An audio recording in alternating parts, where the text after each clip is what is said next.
Hello and welcome to The Actor and the Engineer. My name is Paul James. I am the actor. And I'm Josh Knapp. I'm the broadcast engineer.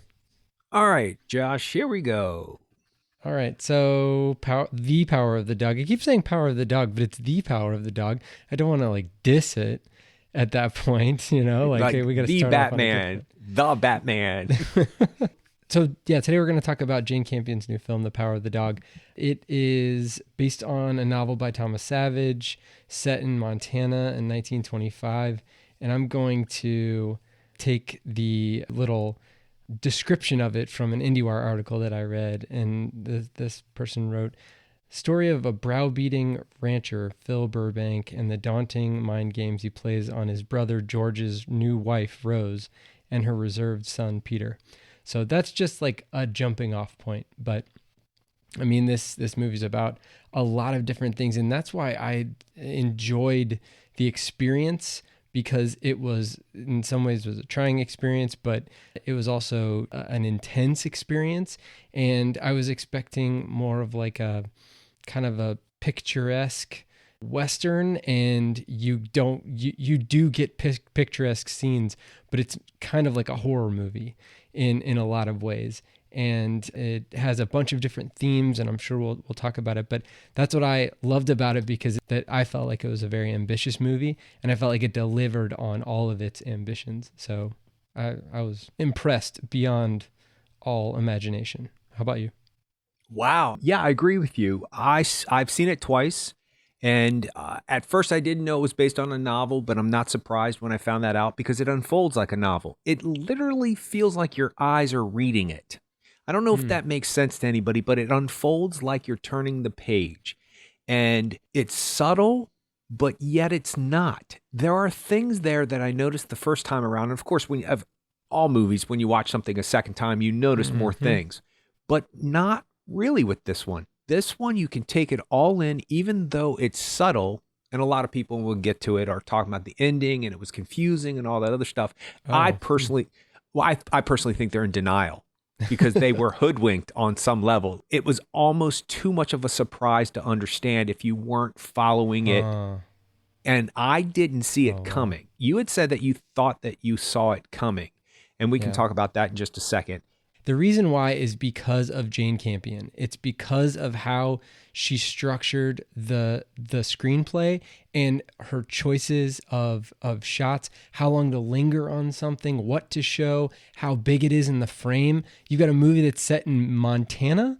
It's huge. There's just these amazing vistas, crazy cool drone shots. You just feel enveloped by this thing. But then at the same time, she's going to linger on some wheat with a little bit of blood dripping on it. You know, she spends a little bit of time on this rope that's coiled up in front of a window close to the beginning of the film that says in case of emergency. There's all kinds of little things that she's just like, I'm going to show this to you. I'm going to show that to you. And the first time you clock it, but you just move on. And the second time, I just ate it up. I was like, oh my gosh, all of these things, everything is purposeful. And that's what made me think about Parasite when I saw this movie, especially a second time. Oh, interesting. Interesting.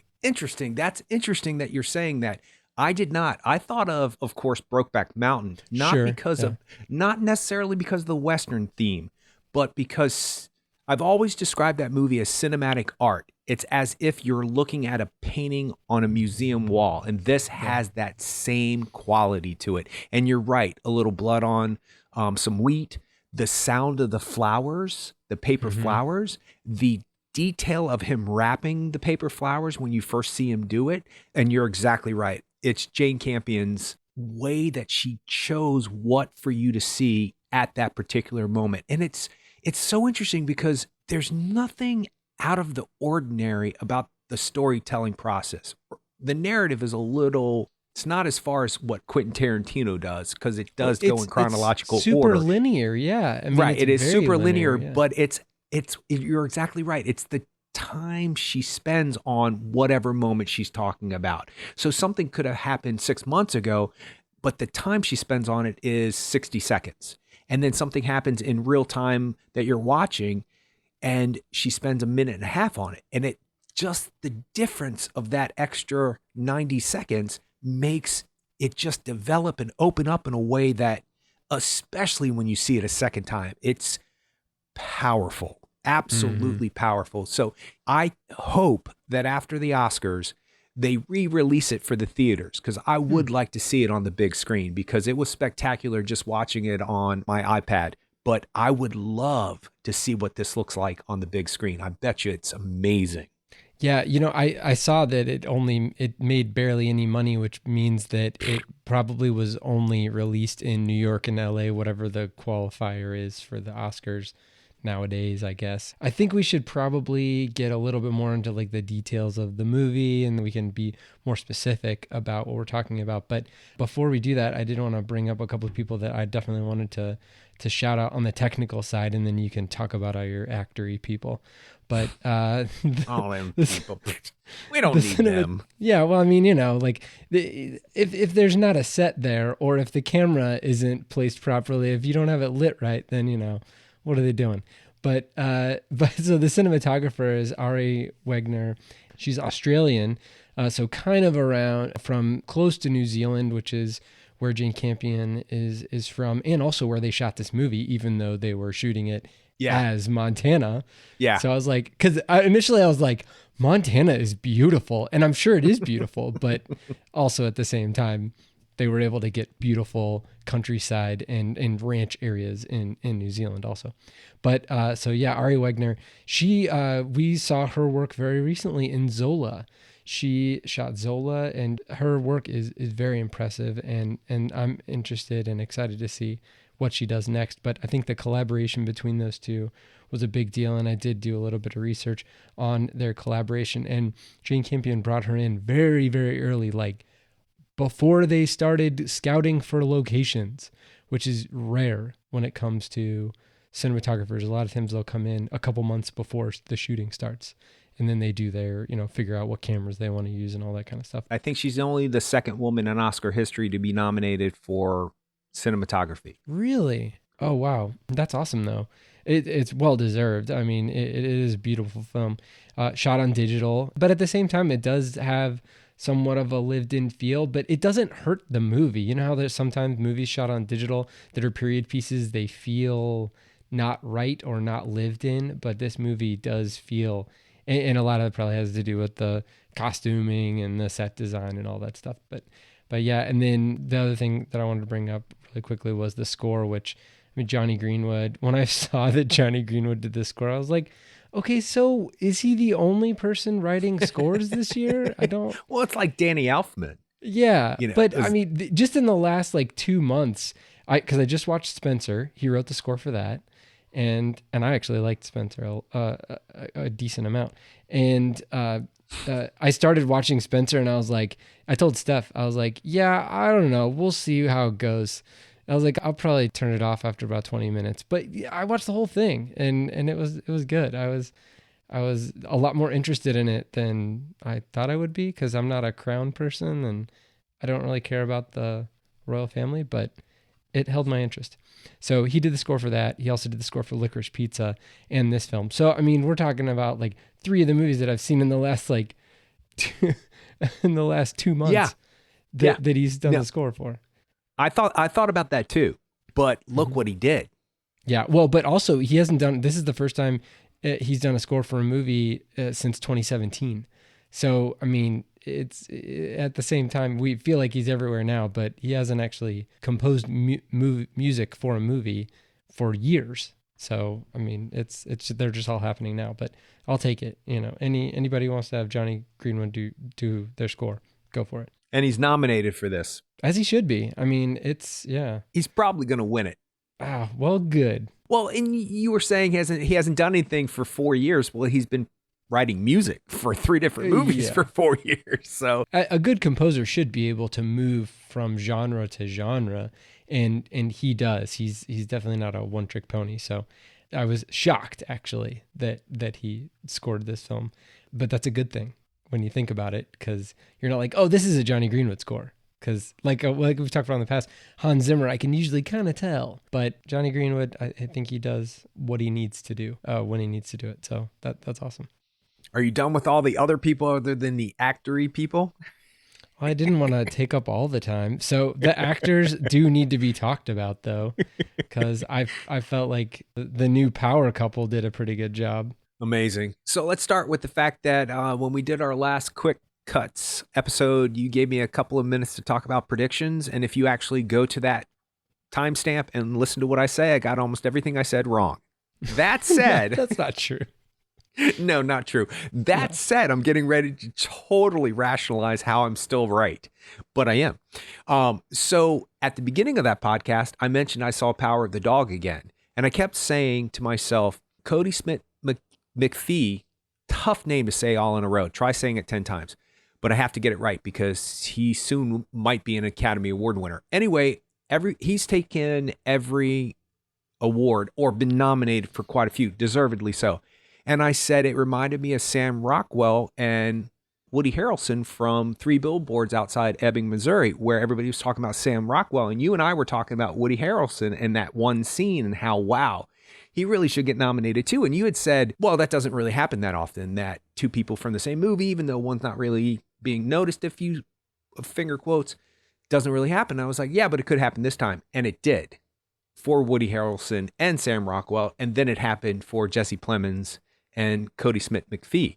And I'm glad because I can't stop thinking about the one moment Jesse Plemons has. And I don't know if you want to go there right now, but I just can't stop thinking about it without getting an absolute lump in my throat.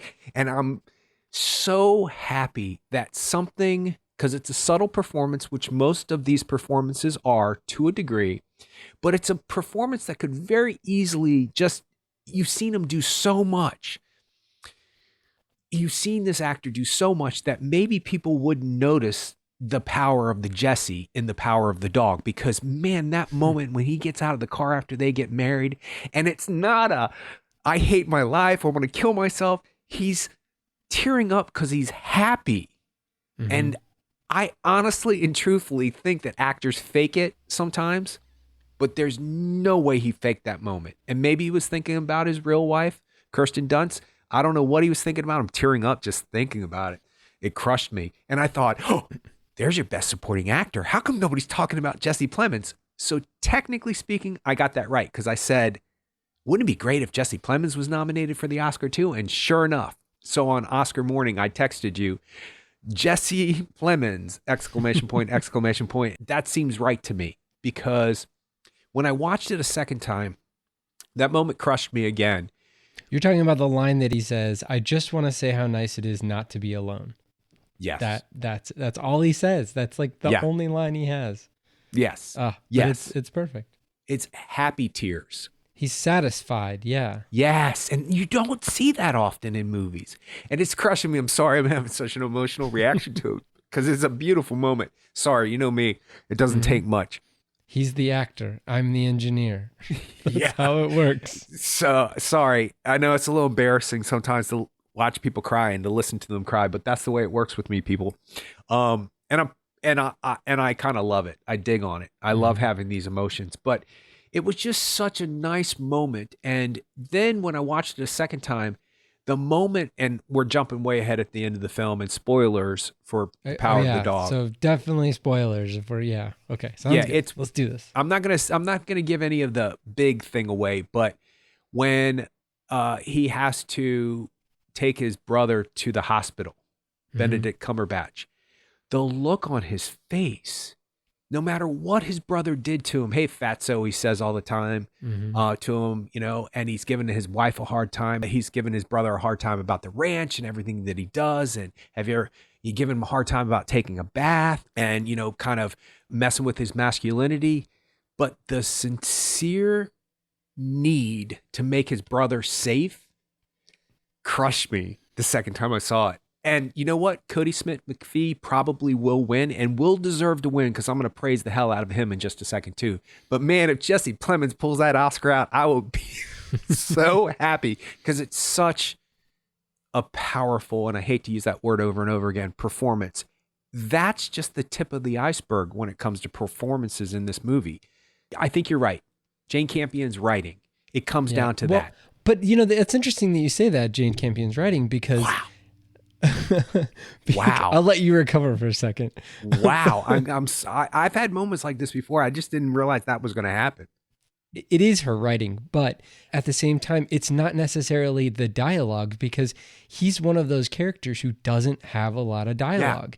Yeah. He has to expose his emotions to the audience just through how he looks or how he carries himself, whether he has his hat on or off, or whether it's in his hand. When he's in close to the beginning of the film and Kirsten Dunst is just exacerbated at the people who are out there, and she doesn't have her son to help her out. And she's like, oh, I need to be making the salad and I need to be serving them. And just the way that he kind of gets up, goes over, picks up the towel, drapes it over his arm like her son did, and then goes out and doesn't even ask. He just does it. That kind of a confidence and that kind of a understanding of this is what's needed. I want to help, all of that. There's no line there. But at the same time that he's able to do that. He's able to express what his motivations are and all of the actory things, but he doesn't have to have a line. It's kind of like in Drive, where Ryan Gosling says like barely anything in that film, but you know exactly what's going on. You know exactly what he's feeling. You know exactly what she's feeling, but there doesn't have to be a line. And they may have started with a bunch of lines, but every line you can remove makes the movie more of a movie and less of a piece of literature. And if you could have a movie, I mean, well, obviously they did have movies with no lines in the earlier days, but if you can have a movie with the least amount of dialogue and still get your point across, I mean, like, isn't that the ideal? I would think that would be where you'd want to start from. And they'd be like, you know what, we really have to have a line here. And like you say all the time, sometimes there's certain things that go on and all you need is just one line to explain it and then move on. And I think that this movie tries to explain itself through visuals more than through dialogue. And I think that Parasite's very similar. And that makes somebody who's not a native speaking Korean able to accept it a little bit better, I think. We talked about this every once in a while where it's like, can you just turn off all the audio and still have an engaging experience with this movie? Probably. It wouldn't be as exciting because you wouldn't get to hear Johnny Greenwood's score and you wouldn't be able to experience all of the amazing Foley work. I did not talk about the sound design of this movie. I think it got nominated for Academy Award though. Yeah, so sound. Yeah, they could just call it sound now. They don't like break it up into like sound mixing and sound editing. But yes, so it got nominated for a Sound Academy Award, and just the way that Benedict Cumberbatch's character Phil, the way that his boots sound when they hit the floorboards, that whole interaction between like you don't need to see him, you know he's in the house. The door creaking as Kirsten Dunst is sitting at the piano and looking over and noticing that the door's open and realizing that the whole environment is changed because he's in the house now. And when he's pulling on the rope, when he's making the rope and he's that kind of stretching of the leather leaning sound into it. Yeah. Yep. And when he throws this saddle, when he tells Peter to get on, what is the guy that they honor? What's his name? I always want to say Billy the Kid. Bronco Henry. Yeah. Okay. Yeah. He's like, come on, get on. The way he massages the saddle says a lot, first of all. Sure. And the sound of it says a lot too. And you were talking about not having dialogue. Well, do you walk into your kitchen when you're getting ready to make dinner with your wife and start talking about the philosophical way that the flower was blooming from the plant and blah, blah, blah? No, you're just like, hey, I got the salad. It's like, exactly. And she can tell what kind of day you had and you can tell what kind of day she had. And there's no reason. Now, of course, people, need to communicate, obviously, because that's what we are as creatures. But it's fascinating to me how much you can say something without saying a word. And this movie it should be a film studied course. It should be something that they go, this is how you do it without a lot of dialogue. And I wonder about that statement you made about maybe there was a lot of dialogue and they just cut it back because they didn't need it. I'm wondering, I would like to see the original script because I think what she came up with from that novel, and I've often want to read novels after seeing movies. I don't have that mix up where I have to see the movie first or the book first or whatever. That was better, that was worse. They're all different types of the art form. I almost don't want to read the book because I don't want any more details than what I received from this movie. Not right now, at least. I don't Yeah. need to know the inner thinkings of Peter. I don't need to know what he was actually thinking. I don't need to know if the author indicates what Peter is going to do. I don't need to know that the mother is an alcoholic because of this. It's all Mhm. right there on screen. So, yes. So okay, so that you brought up the mother being an alcoholic, and I did want to kind of talk a little bit about how I'm very sensitive to movies that spoon feed you facts that are very signposty and say like, this is why this character did this. And this movie has a few of those scenes, and for whatever reason, it didn't feel corny to me. It didn't feel like it was too overt or too much of a spoon feeding the audience. And one of those scenes was Rose turning to drink. And the first time we ever see her drink is right after the governor's dinner, and the governor leaves and she's left alone. Governor leaves, everybody goes out front. Phil comes in and chastises her about not playing and does the whole like, you didn't play the banana and all of that. And then he walks away, and then that's the moment that the first time we see her drink on screen. And then of course it's a through line for the rest of the film. But that could have been, and I'm just trying to figure out why. Like, am I giving this movie more rope, no pun intended, to allow to do those things? I don't know. But another scene that could have been like really bad and was borderline corny to me was the first time that George comes home with Rose, and then they spend the night together, and he's in an adjoining bedroom, and he's like, well, I'm not going to handle this. And so he gets so frustrated, just frustrated that his brother's happy, that he goes out to the barn and starts to, put the whatever oil on the saddle, on Bronco Henry's saddle. So at that moment, pretty much from that moment, and that's fairly early on in the film, like, you understand that the type of relationship that they potentially had. But then the fact that he's always talking about Bronco Henry, like just constantly, that I was wondering, I don't know, I'm actually talking myself into being a little bit annoyed at it. But maybe when you throw them all together in a very short period of time, as I'm talking about it, it seems like it's just an overwhelming mountain of evidence towards something that could have been done in a more subtle way. But I guess maybe you have to like keep the audience on the hook. I don't know. Did you get any feeling like that?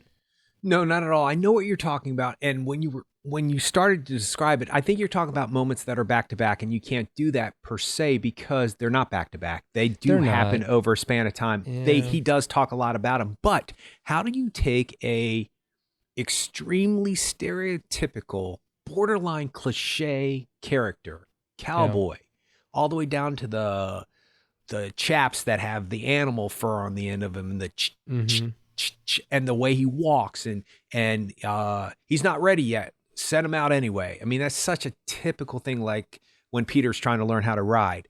And I have my theory about that too.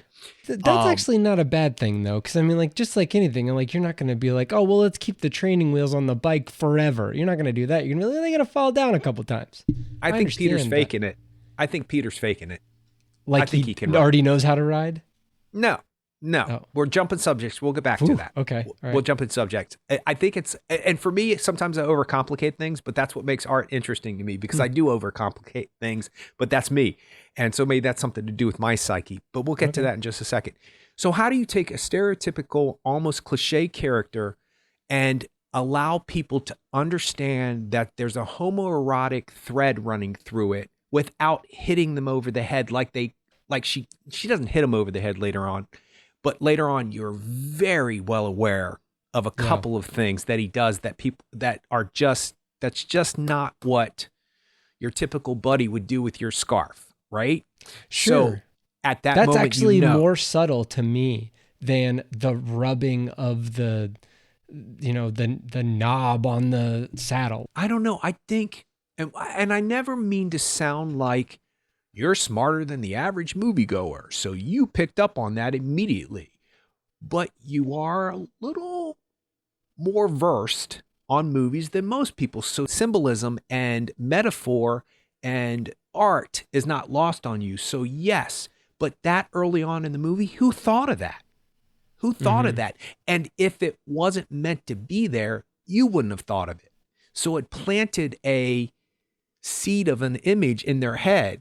So when they finally start to, like, why when the guys are skinny dipping or bathing, do they all stop as Benedict Cumberbatch is riding by? Do they stop? Oh, I thought he just rode by him. Nope. Oh. No. He rides by them, but they all stop playing and washing and just kind of look. Why do they do that? Like, because they're uncomfortable, because he's looking at them in a different way than all the other naked guys running around are looking at him. You didn't see that? I didn't. The one thing I noticed, like, as far as him separate from the guys, was when they were at the brothel and everybody's all like dancing and he's just like off to the side. And it's like, oh, okay, well, that's a choice. So I think that if you're going to establish a character that we've seen a million times before, but you're going to thread it with this obvious underlying thing going on, theme or feelings, then sometimes subtlety is not the best way to go. And I think the scene with Rose drinking right after the governor leaves has to be just a tad bit more heavy-handed, because you're thinking that, not you, just second person, a person is thinking, oh, she's drinking because she couldn't handle the night and she just needs to have a nightcap and she needs to go to bed. But it's not. It's because Phil came in and said what he said that tipped her over. Yep. So it has to be a little bit more melodramatic. It has to be less subtle. You have to know that this has triggered something. Whether or not you pick up on it consciously or subconsciously, it triggered something in her, and alcohol might not have been her drug of choice, and she might not have had an addiction to anything ever in her life. But at that moment, she could not handle everything that had already happened to her that night, plus knowing that she has to see Phil every day of the rest of her life. So it triggered something. So it didn't feel heavy-handed. And I think once you know, and then you rewatch the movie, the rubbing of the saddle is a bit, not forced, but a bit obvious.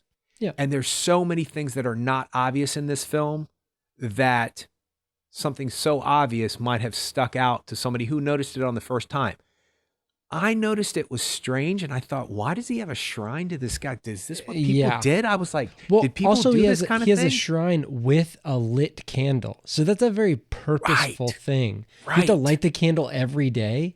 Like, that's a constant, you have to keep up with that, you know? People, if you listen to people, they tell you who they are. So if you have somebody who has suppressed feelings about something, they cannot hold it in. That's why we should just let people be whoever they think they are. As long as it's between consenting adults and as long as you're not hurting anybody, you have to be able to let people be who they are, because it's going to come out anyway. And I know exactly what it's like to be in a position to not be able to say who I am and then to be able to say who I am. You just can't help from saying things like, oh, I just listened to Camelot. Not a Broadway play? Yeah, I love it. Isn't that for gay people? Richard Burton was in it. He's not gay. But man, the song that he sings, you just don't know how to tell people, or it hasn't come out yet, pun intended. So you just can't help from being who you are. That's why the Bronco Henry thing continuously comes out. And then, you ever seen that Kevin Kline movie, In and Out? Where, it's literally about him coming out of the closet at the moment he gets ready to get married to Joan Cusack. And he has a bachelor party. And all the guys come over for his bachelor party and they're like, we got all your favorite things. And you're thinking you're getting ready to have your traditional bachelor party. Yentl on Laserdisc. Okay. And all this stuff that is traditionally known to be gay icon stuff. And he's like ready for the strippers and the cigars and the beer drinking and the bachelor stuff because he wants to have his manly heterosexual bachelor party. But people know who you are. Your things are presented, whether or not you want them to be or not. They just are. So to me, I thought it was stranger that men were okay with a man being as possessed and obsessed with another man as if he was a religious or spiritual leader Well, and the other guys were asking him about Bronco Henry. all Like, the time. oh, yeah, did Bronco Henry, was he able to do that? Oh, wow, he jumped over to these chairs in the middle of the town with a nag. Yeah, I mean, they were enthralled. absolutely. Because when you are who you are and you allow yourself to be who you are, other people feel that passion and they want to live in that passion. People love other people's passion, whether or not it's psychologically or sexually or something you understand or agree with. People love other people's passion. So we could talk about movies all day long.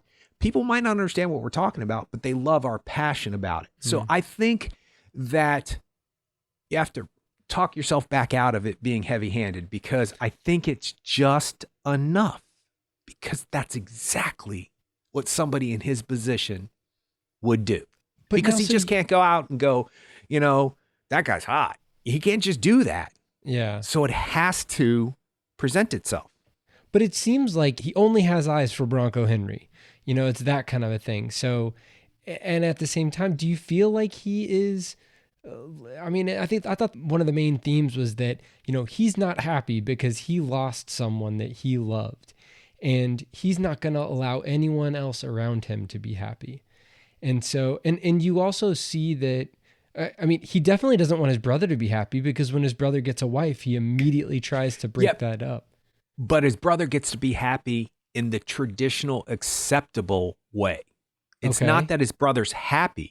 It's that his brother is biologically heterosexual, genetically heterosexual, and he gets to live his life open and be who he is, not necessarily just because he's happy. He gets to be normal, finger quotes, normal, and he never will be, because society doesn't accept what or who he is. But just the fact, so he obviously doesn't want his brother to be happy. He doesn't want Rose to be happy. And the parallel to that is the Hydes. They do a really good job of doing a representation of that with the Hydes, where the cook says, oh, well, he doesn't do anything with those hides. He just doesn't want anybody else to have them. He gets enough together and he burns them. It's like, these are things that are useful for other people. They are beneficial for other people. They can make other people happy. And he doesn't want to have anything to do with them. He doesn't want anyone to have them. They're his, and he wants to make sure that they don't bring joy to anyone else. But if George came to him and said, hey, so-and-so who works on our ranch just had a baby and they're cold, can he have a couple of the hides? He'd probably be like, yes. It's the fact that it's Native American people who need the hides that I think, yes, you're exactly right. He doesn't want anybody, he wants the power over the hides. But I'm wondering how much he would have been upset if George had said, oh, well, they went to so-and-so. Yeah. Not to, because there's a reference to they come by all the time and ask. Mm-hmm. So I think the audience is supposed to assume, at least I did, that it's the Native American people who don't have as much, who need the hides. And of course he says no. So he makes it a thing like, I don't give away my stuff. It's my stuff. The thing that I find fascinating about that scene, though, is when he gets so upset about it, he gives 100 reasons why he didn't want to get rid of him, when he actually always gets rid of him and burns him. But he had thought about this before, that if somebody needs to know why, this is why, and this is why, and then he burns them. But then one main reason is because he was going to finish up that rope for Peter. And then Peter comes back in and says, hey, I do have some raw hide that you can use to finish the rope. Another thing they use is the rabbit, or multiple rabbits throughout the film. That's definitely a through line, is how Peter handles the rabbits, and what a rabbit is for Peter versus what a rabbit is for Phil. Why do they have the same first letter to their names? It's very confusing. I'm trying to keep them straight.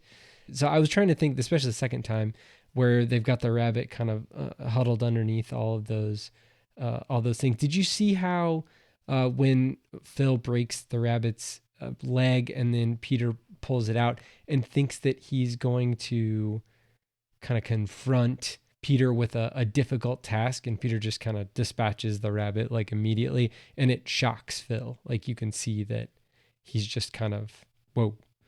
like he's a little scared a little bit, maybe. I don't know. But that was an interesting interaction where Phil's trying to be kind of the macho guy there. And then he ends up being shocked by the reaction there. I was kind of getting the mentoring vibe from Phil to Peter in the same way that Bronco Henry probably mentored Phil. Phil is trying to quote unquote teach Peter how to live in the world, and Peter's trying to live in the world. And he's trying to just do exactly what he said at the very beginning in the movie in the voiceover is, I want to make my mother happy. Like he says it, like it's kind of like they're giving away the end of the movie at the beginning of the movie. We just don't know it. And that's the coolest part about it. Absolutely. And it's like, of course he was going to do this. What other option did he have? He didn't. And I think he's the smartest guy in the film. I think he's the smartest guy in the room. From the moment he walks over to him and says, "Oh, I made those, sir." And Benedict, you don't see Peter get upset that his feelings got hurt. You see Peter react to his mother and how his mother's reaction is to that. Yep. And as for the rabbit is Phil. The rabbit is trapped by society under all of the thing. And of course, Peter just goes, done. No big deal. Speaking of indicating the end of the film, there it is right there. And that's the moment that Phil cuts his hand too. And that's the blood that's on the, so it's all happening right in that one scene. He's like figuring it all out right there. Yep. And I think that for the audience, it is, Phil is shocked that Peter is as stern enough to just go, snap, done with the rabbit. But what I think Phil's reaction is, maybe this young man is not who I thought he was. And would I have been able to do that at his age if I was in his circumstances? And I'm trying to teach him things to get through society, but actually Peter doesn't need to be taught any of that stuff. Peter is going to be Peter no matter what. And he is going to, like when he says to his mother, I need to practice. If I'm going to be a surgeon, I need to practice. Don't flip out. You know what it reminded me of? It reminded me of when Jesus was in the temple and Mary tells him not to get lost. And he goes to the temple and gets lost anyway. And Mary comes in and says, "What are you doing? What are you doing?" And he's like, "I'm speaking of my Father's words." I don't know the exact quote, but you know what I'm talking about in the Bible? Yeah. Or you're saying when he's with all the rabbis and he's like kind of schooling them and he's like 11 years old? Yeah. Yes. Isn't he 13? Anyway, but he's like, "No, mother, I'm doing my Father's bidding. Stop. I got this."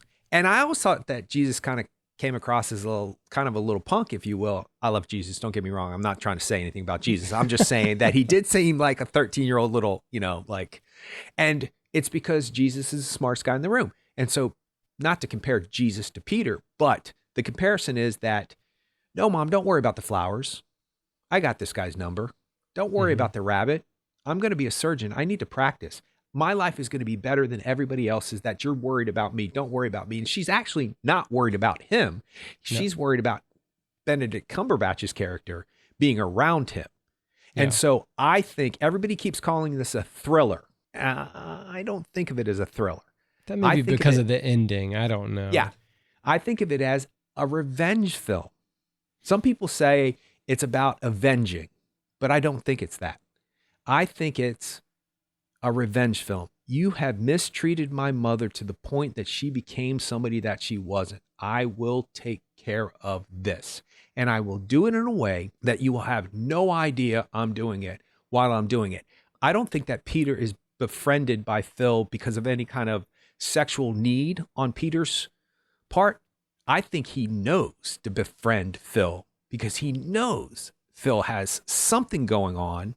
Could be he knows he has sexual feelings towards him or whatever it is, but he's utilizing that to go along. So go back to the horse riding thing. Okay. I think Peter doesn't care that they laugh at him when he falls off the horse because he needs to learn how to ride the horse to get to the cow with anthrax. And he can't do that without learning how to ride. So he could care less. And this is how I believe I'm correct on this. I think Cody Smith-McPhee's best scene in this movie is a very simple one. It's the scene when he's first wearing the blue jeans.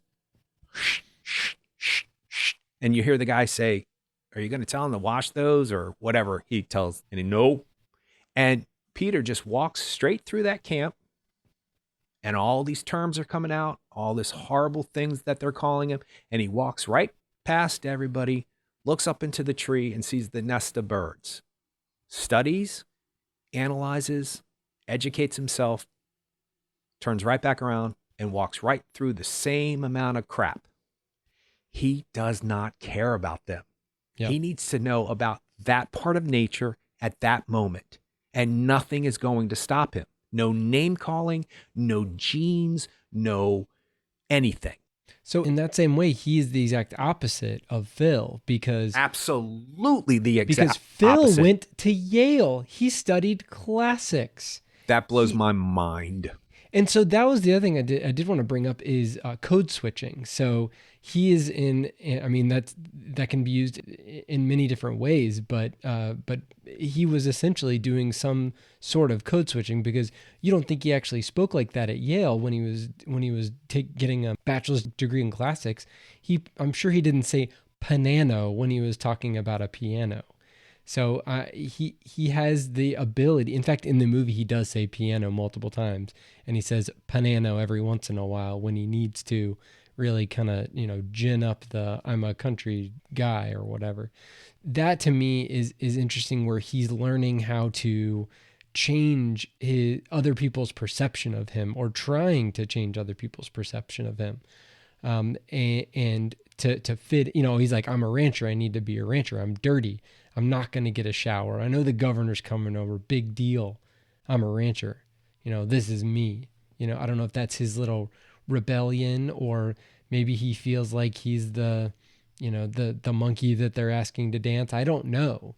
But for whatever reason, maybe that's another one of those like withholding things. He doesn't want to give of himself to make everybody else happy or excited, because I'm sure he has the ability to talk up the room and all that stuff, but he's not gonna do that. He's not gonna allow the introduction of Rose to the governor and George's parents to go well, because that will keep Rose there more or longer potentially. Yes, I see all that. He's not going to be their monkey, because the world won't let him be who he wants to be. So why should he perform for other people? Why should he become and do other things for people to fit into society? Because he never will be able to fit in the way that he is. And as for the way that he talks, even at Yale, it was still illegal to be gay in that time period. So he could never express himself, regardless of his analytical study of the classics or the way he talked to people or a professor.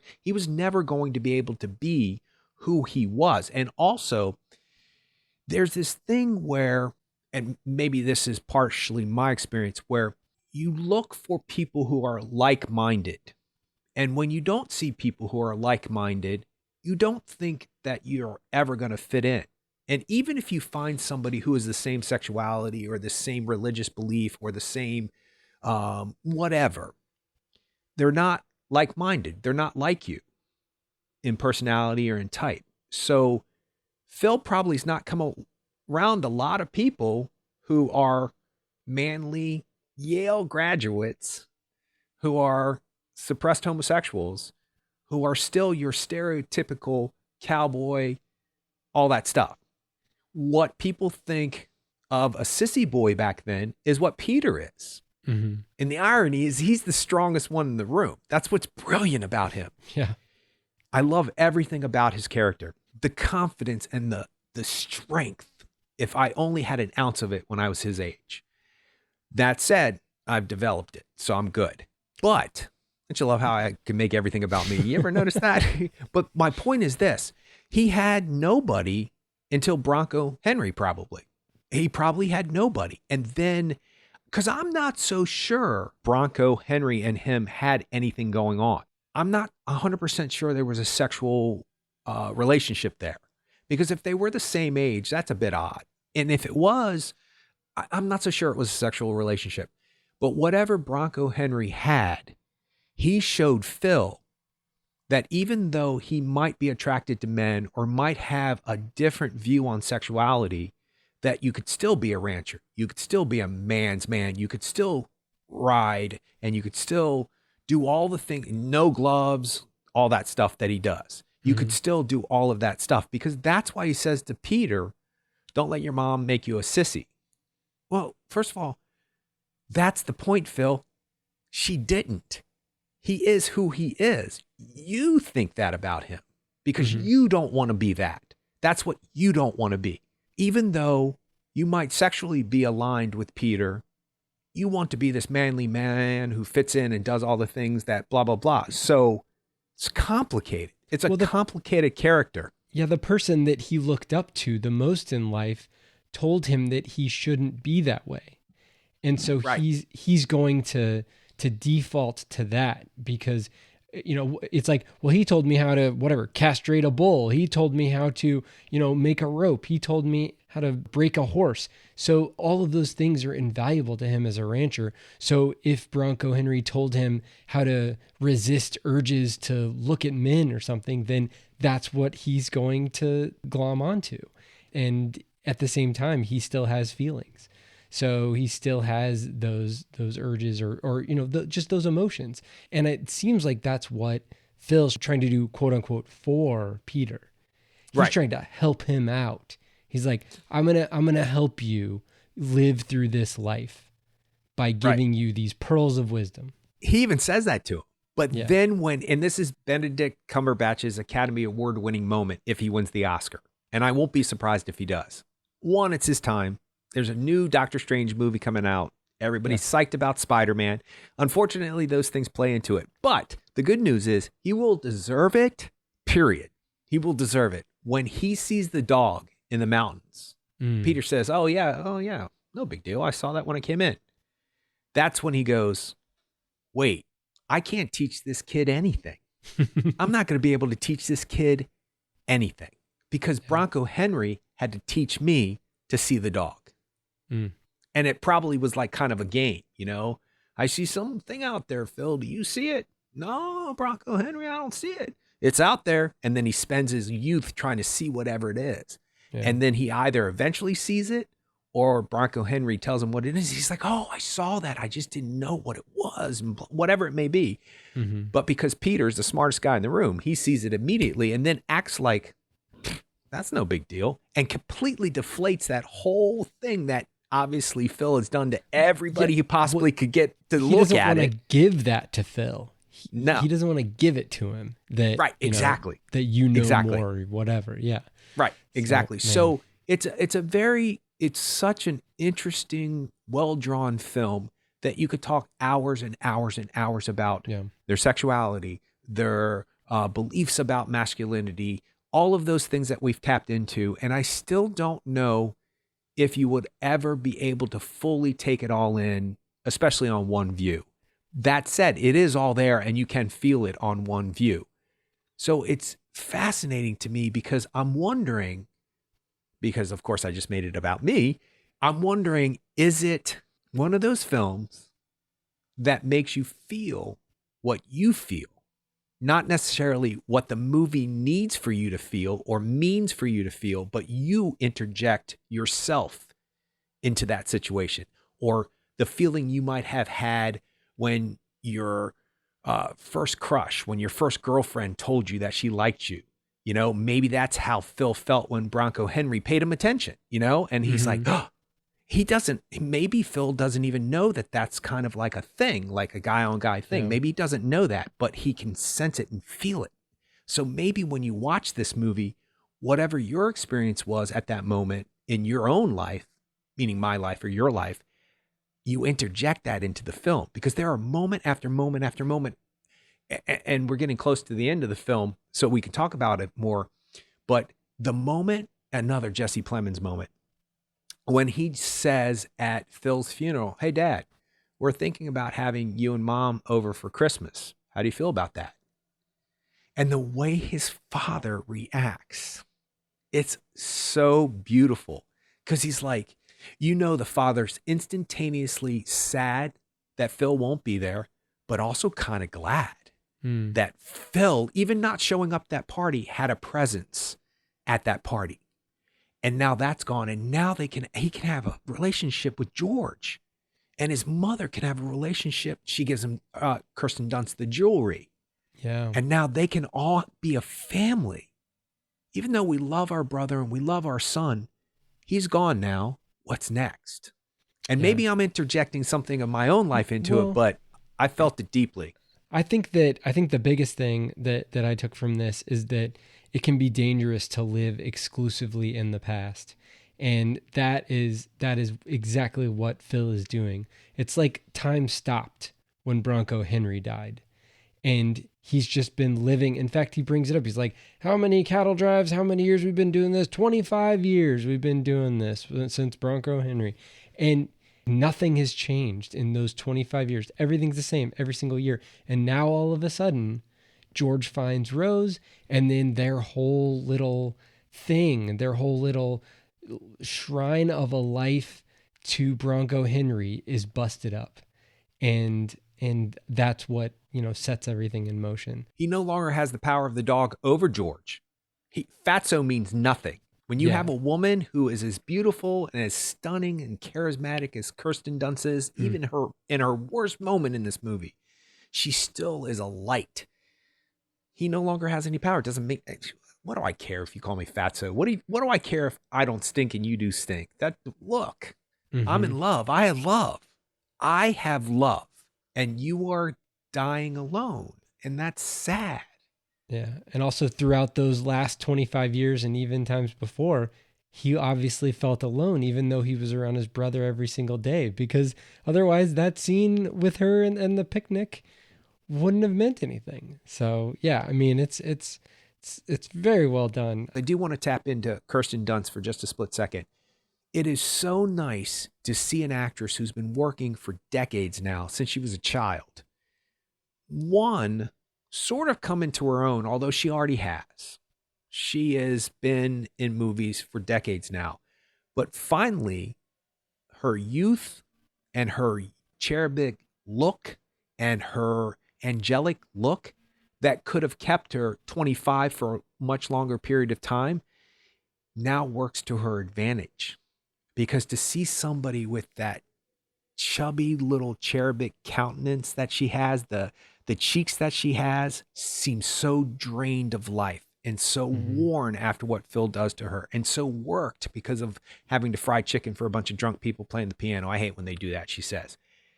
It actually all comes together for Kirsten Dunst in this movie. And then moment after moment after moment, she just gets right. She has a lot of cliche tropes in this.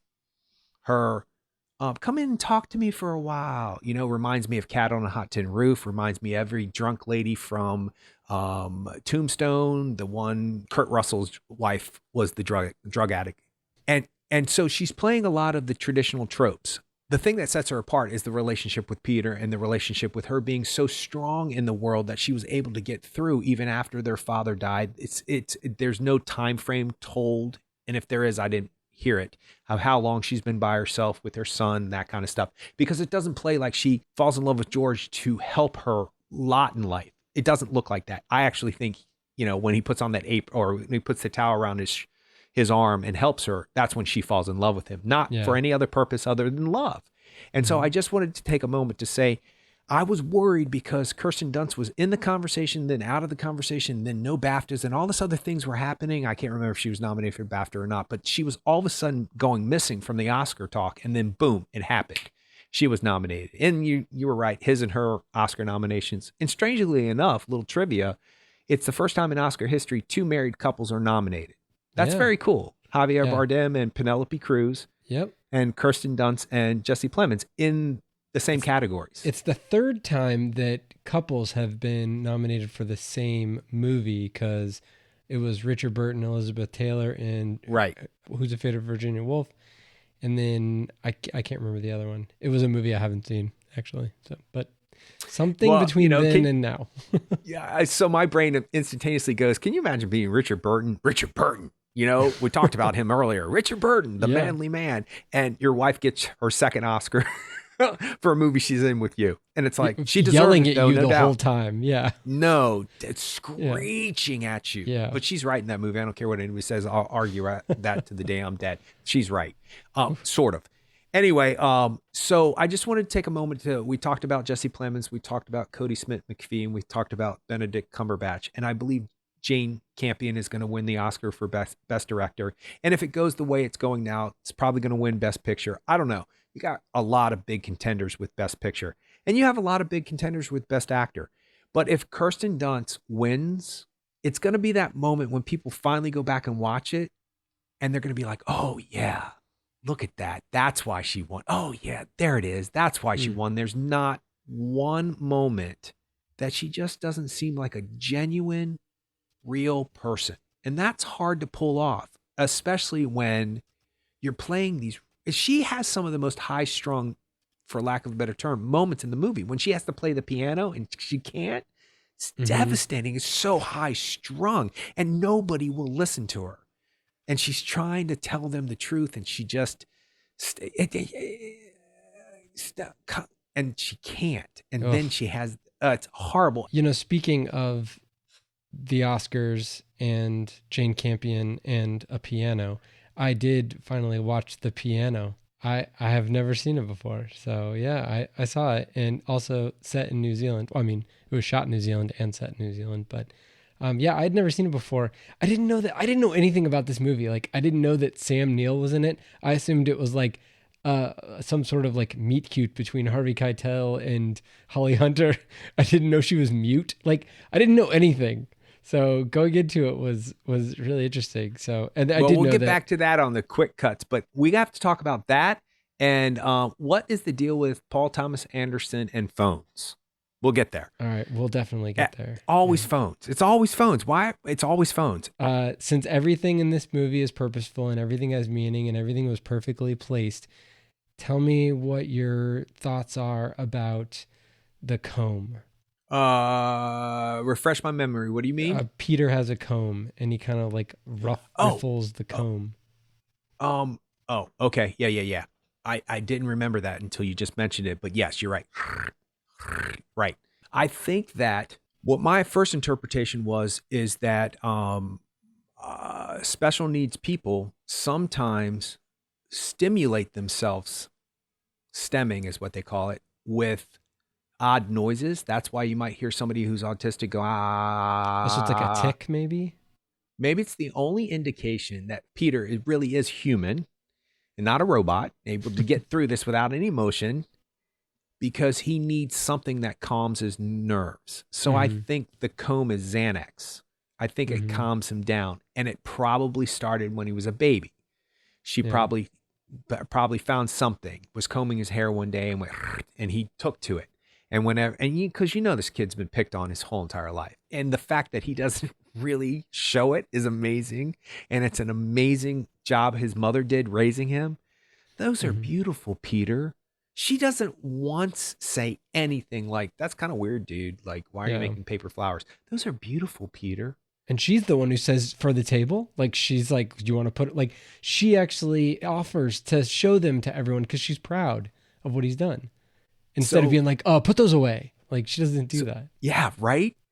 Oh, well, I'm proud of who you are as a person, and you're the love of my life. So there's nothing you can do I'm not going to be proud of. What did you think the comb meant?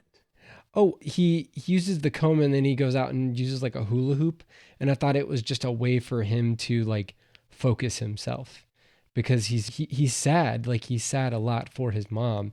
And I don't know, they kind of hint at his dad, and his dad was a surgeon, and his dad, or was a doctor at the very least, and his dad killed himself. And I believe his dad was a drunk too, at least later on in his life. So I don't know exactly where that fits in his mind, other than the fact that he is the sole protector of his mother now, number one. And number two, he sees that when his mother is driven to drink by Phil, that's the way that his dad died. His dad died becoming an alcoholic and then killing himself. He doesn't want to see that happen to his mother. And so that is, and that's the type of psychological terror that Phil is enacting on her, driving her to potentially kill herself, or to, at the very least, become a non-functioning human being. Or accidentally killing herself by drinking herself to death. You know what I mean? Yeah. Or doing something stupid because she goes into the alleyway to drink and, she stumbles and falls in the wrong place. Exactly. So yeah, I mean, but there was really no other option that Peter could find. I don't think, other than to get Phil out of the household. And I would never advocate that. But if we're talking about a movie, then yes, there was no other choice. It didn't make it any harder for him, because Phil was who Phil was. But also the big thing is it seems like Peter felt like this was an act of mercy. He was like the bunny. Yeah, like a bunny. He was taking him out of his misery and removing that misery from everyone else. Yeah. Yep. Oh, okay. I have to ask you this. So remember the moment I talked about when Jesse Plemons comes in and says, we need to take you to the hospital? Yeah. Do you think at any point in time, Phil realizes what happened and he knows Peter did what he did? Yeah, it's when he put on his suit to go and die. Yep. That's what he did. And he stands at the top of the stairs. I think he knows not only is he dead, but what has happened. I do. I think so too. Yeah. It's good acting there, man. That's some good. He looks like he's on his deathbed. And I'm sure a lot of that's makeup, but that's also Benedict Cumberbatch. And the way that he's... So last thing. I alluded to it a little bit at the beginning of the podcast, but at the very beginning of the movie, when he's at the boarding house, the restaurant / boarding house, the Red Mill that Rose runs, and he goes upstairs to the bedroom, and he walks into his bedroom that he's staying in, and that's that shot that Jane Campion lingers on a little longer than she potentially could have, and it's a rope. It's like a fire ladder. It says in case of fire, and it is attached, bolted to the window, and it's a coiled up rope there. And so that is, I think, a little bit of a kind of a cheeky, like, here's a rope that will allow you to get away from all of your troubles in case of a situation. So I don't know. I mean, just the fact that she spent a lot of time on that, and obviously there wasn't a fire in the building that he would have had to use that rope for. I mean, that's obviously the other reason why you would linger on a shot like that. But I thought it was a neat little parallel that you could draw out of the film. And that's one of the things where, like, I wouldn't expect anybody to, like, really, like, connect that the first time they see it. But after watching a second time, I was like, oh yeah, that seems purposeful. Oh, no, it's totally purposeful. It's not cheeky at all. It's not anything but 100% a metaphor for what's getting ready to happen. And that's why this film is so great. That happens over and over and over again in this movie. So when we're talking about the saddle, if she wants to go a little overboard with her metaphor or overboard with her imagery, that's fine, because there is that rope in the beginning of the film. And I did see that rope and I thought, that's weird. I thought he's going to burn the place down. I remember thinking to myself, that's weird. And I don't know if I connected it the first time, but the second time I saw the movie, I went, oh, wow. I mean, wow. Wow. So people didn't understand the end of the movie? There has been many conversations on the internet, so they're important because they're on the internet, where Benedict Cumberbatch has said, not many, but there's been a couple of articles about how he said that he understands how people can be confused by the ending of the movie. Some people are not understanding how Phil got anthrax. And I was like, the blood in the water is what got it for me. Like when he's rubbing, that's exactly where he got it from. But the fact that there's that intermingling of the blood and the cowhide and all of that all together, like there's way too much, because we don't see that cut. We see that cut twice. We see him, get it, and then we see, when he's bleeding, when his cut is bleeding after they, dispatch the rabbit, and so it's a little while between those two scenes. So just the fact that you see the open wound and the blood and all that stuff, that's a very purposeful. It's not a coincidence that you're seeing all that blood. And the cow scene, people probably forgot that he went out to that cow. Yeah, absolutely. And purposefully. Yeah. Revenge or avenging. I'll take either. But when he reaches under the bed with the gloves on and pulls out the rope at the end, Yeah. your brain goes doo-doo, doo-doo, doo-doo, doo-doo, and goes all the way back to all of those moments and connects them all in one. And she doesn't flash back. And I'm Nope. so glad. He reads the Bible passage. So you're thinking, my interpretation of that was, I also think it's kind of interesting. It's a religious thing, but that's a whole nother podcast. I find it interesting that he's reading something from such a powerful thing that actually, I don't want to say gives him justification for what he did, but kind of like, be careful of what you do to people because they have a power you don't understand. And I know that's not the interpretation of the verse. I understand that. I'm just saying that I think people are confused by that. I think people don't see the dog in the mountain, even after. Oh, wow.